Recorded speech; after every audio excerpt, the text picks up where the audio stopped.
The following video is part of a personal exploration into shadow work, psychology, and the esoteric. I am not a licensed therapist or mental health professional. This content is for educational and self-reflective purposes only. If you are experiencing a mental health crisis, please consult a qualified professional. We're here to look at the shadow, but the responsibility for your integration is yours. Hello and welcome back to the Shadow Work series at Malakhem Studio. You're standing in the grocery store aisle looking at two different brands of coffee, or maybe you're staring at a blank email, or perhaps you're looking at a major life pivot, a career move, a relationship choice, a financial investment, and your heart is racing. Your palms are sweating, your brain is running 1,000 simulations a second. To anyone else, it's just a choice. But to you, it feels like a life or death situation. Welcome to the high-stakes world of the activated nervous system. For many of us, deciding isn't a cognitive process. It's a survival maneuver.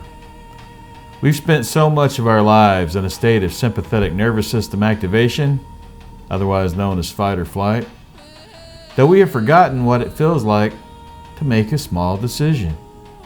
Everything carries the weight of a catastrophe.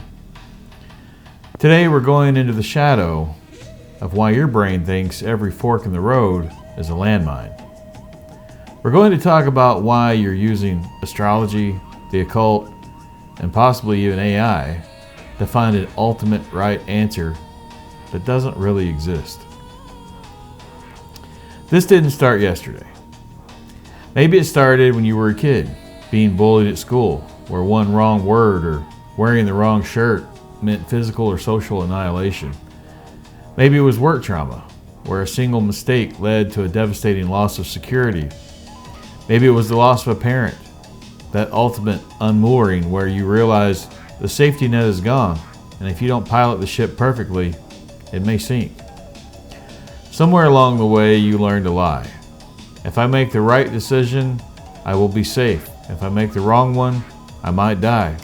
When you live in that state, your prefrontal cortex, the part of you that does the high-level strategic thinking, is being hijacked by your amygdala. You aren't choosing, you are evading. You're trying to run every simulation possible so that you can prepare for any outcome. You're trying to outrun a disaster that happened 10 or 20 years ago by being perfect today. This is where it gets interesting for people like us. Why are so many activated people drawn to the occult? Why do we obsess over birth charts, tarot, angel numbers, Solomonic magic, astrology? The list goes on. Because we are looking for the ultimate right answer. We think, if I can just decode the stars, if I can just get the right planetary timing, if I can just find the perfect path, then I won't have to feel this life or death pressure anymore. The universe will have decided for me. We use spirituality as a high-level insurance policy against our own fear of failure. And I'm not saying it's not useful. Astrology can be very useful, but it's a weather forecast. It's never going to plot you an exact course from point A to point B. You have to realize that. And now, in 2026, we're doing it with AI. I've done it myself. I see it all the time. We feed these LMMs every scrap of our data, our history, our finances, our patterns, hoping the machine will plot the perfect path forward. We want a digital oracle to tell us what to do so we can finally stop vibrating with the fear of being wrong. But here's the hard truth. There is no master key. There is no perfect path. There is only the path you choose and the consequences that you manage. Integration means realizing that most decisions are reversible. The life or death feeling is a ghost. It's an echo of a time when you were vulnerable, when you were a child who couldn't protect themselves. But look at you now. You have the resources. You have the intellect. You have the skills and the experience. So far, you've survived every wrong decision that you've ever made, or you wouldn't be listening to this. To integrate this, we have to stop asking the occult or the AI to save us from making a choice. We have to move from hyper-vigilance to strategic sovereignty. Sovereignty means I am making this choice. It might be the right one, and it might be the wrong one. But if it is the wrong one, I know I am capable enough to handle the consequences. Real power isn't making the perfect choice. It's knowing that regardless of your choice, you'll find a way to make it through.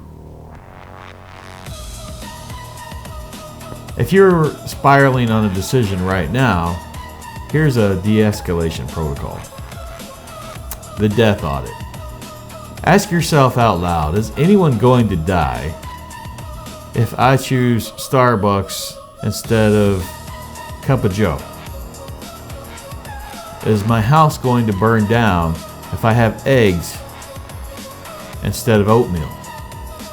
Am I going to be homeless tomorrow if I don't answer that email right away? Force your brain to distinguish between inconvenience and extinction. The 70% rule. Stop waiting for 100% certainty. It's a trap. Make the decision when you have 60 to 70% of the data. Use the remaining 30% of your energy to handle the pivot if things go sideways. The Oracle embargo. Sometimes you have to put down the birth chart, close the AI chat, and sit in the silence of your own will for 10 minutes. The correct path is the one that allows you to remain sovereign, even if it's messy. You've spent your whole life trying to be the perfect pilot because you were afraid of the crash. But I'm telling you right now, so far you've already survived the crash. Probably multiple crashes. You're standing on the ground, and you can walk in any direction you want. But let's talk about the burden of being too informed. Most people make decisions based on their gut or their immediate needs. But for those of us who have lived in a state of high alert since childhood, we don't trust our gut. Our gut feels like a crime scene.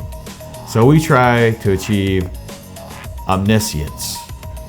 We think, if I could just see far enough ahead, if I can calculate the return on investment of this relationship, this degree, or this business move, if I can just plot out every possible scenario, then I can ensure that I never feel that life or death panic again. This is why we spend hours feeding AI our life story, or why we have 12 different astrology apps on our phones. We're trying to build a predictive model of reality. But the shadow side of being a predictive master is that you stop actually living your life. You're just managing a simulation. You've traded your sovereignty for a spreadsheet, and you're still terrified because no matter how much data you have, you can't account for the chaos factor.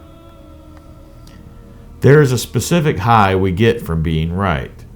When you make the absolute correct decision, for a brief moment, the static in your nervous system stops. The threat level drops to green. You feel like you've won the game of survival. But that relief is addictive. You start to believe that rightness is your only protection. You become a correctness addict. You can't just pick a restaurant, you have to pick the best one. You can't just date someone, they have to be your twin flame. You can't just start a project, it has to be your legacy.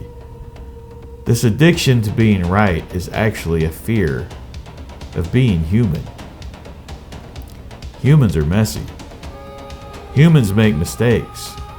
Humans choose the wrong path and then have to find their way back. If you don't allow yourself to be wrong, you aren't an adult. You're just a very sophisticated survival program. I want to challenge my fellow practitioners in the occult for a moment. We often turn to the occult, to the Goetia, to the Kabbalah, to planetary hours, because we want to tilt the odds in our favor. And rightfully so. I'm not saying that there's anything wrong with that. But we want to be so magically fortified that nothing can touch us. And while that's an understandable desire, it's simply not possible. But if you are using magic to avoid feeling fear, you aren't doing magic, you're doing avoidance. True occultism isn't about finding the safe path. It's about becoming the kind of person who can walk any path and remain centered. If you're checking the planetary hours to decide whether or not to send an email, you've probably turned a sword of wisdom into a crutch of anxiety. Integration means reclaiming your will. The stars impel, they do not compel. You are the magician. You are the one who decides. The right path is the one you have the courage to walk, regardless of what the chart says. If you want to heal the life or death response, you have to practice small-scale failure, the controlled chaos exercise. Once a week, make a decision intentionally without any data.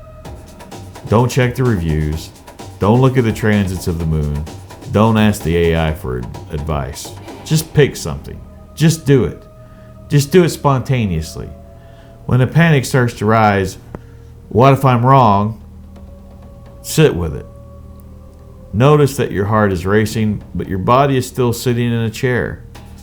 Notice that you are wrong about the coffee or the route home, and yet the world did not end. You are training your nervous system to realize that discomfort is not death. You've spent your life as a soldier of certainty. You've used every tool, from ancient magic to cutting-edge AI, to try and build a fortress of rightness. But I'm here to tell you, the fortress